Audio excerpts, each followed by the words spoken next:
کتابوں کا خدا اور ہے، بابوں کا خدا اور۔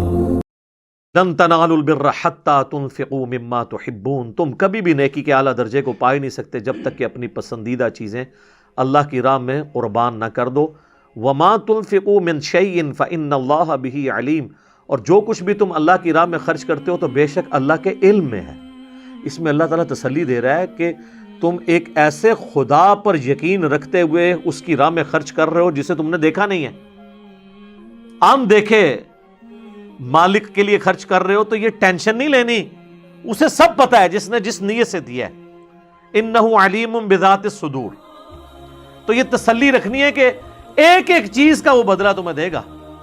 من یعمل مثقال ذرۃ خیرا یرہ ومن یعمل مثقال ذرۃ شرا یرہ، ذرے کے برابر بھی نیکی کی ہے نا، اس کا بدلہ اللہ نے دینا ہے، اور ذرے کے برابر گناہ بھی کیا ہے نا تو وہ بھی تم پا لو گے۔ انسان جس کے لیے قربانی کر رہا ہوتا ہے نا، ایک دنیا میں بھی ایک چیز ہے، یہ انسان کی نیچر میں ہے کہ انسان جس کے لیے قربانی کر رہا ہوتا ہے نا، اس کی بڑی خواہش ہوتی ہے کہ اس کو پتا چلے کہ میں نے اس کے لیے کیا ہے۔ اس کو تو چھوڑتے اللہ کو بھی بتانے کے لیے وہ اسپیکر میں کہتے ہیں میرا نام لو، فلانے نے اینا کی دیتا ہے۔ یہ انسان کی خواہش ہے نا۔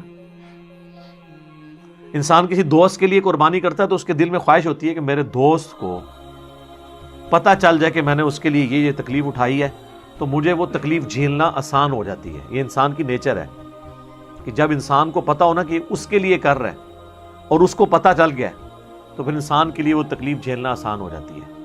تو اللہ تعالیٰ ہمارا جو کچھ تم میرے لیے کر رہے ہو نا تو ٹینشن نہیں لینی، میرے علم میں ہے، میں نے ایک ایک چیز کا حساب رکھا ہوا ہے، سب کچھ برابر کروں گا، اور ایسا کروں گا کہ سورۃ الانعام کے آخری رکوع میں اللہ تعالیٰ نے فرمایا کہ جو ایک نیکی لے کے آیا نا 10 گنا دوں گا، اور گناہ ایک ہوا تو ایک کے بدلے ایک ہی ہوگا، اور سورۃ البقرہ میں فرمایا کہ پھر 70 سے لے کے 700 گنا تک بھی بڑھا دوں گا، اور پھر فرمایا جس کے لیے چاہوں گا اس سے بھی زیادہ کر دوں گا۔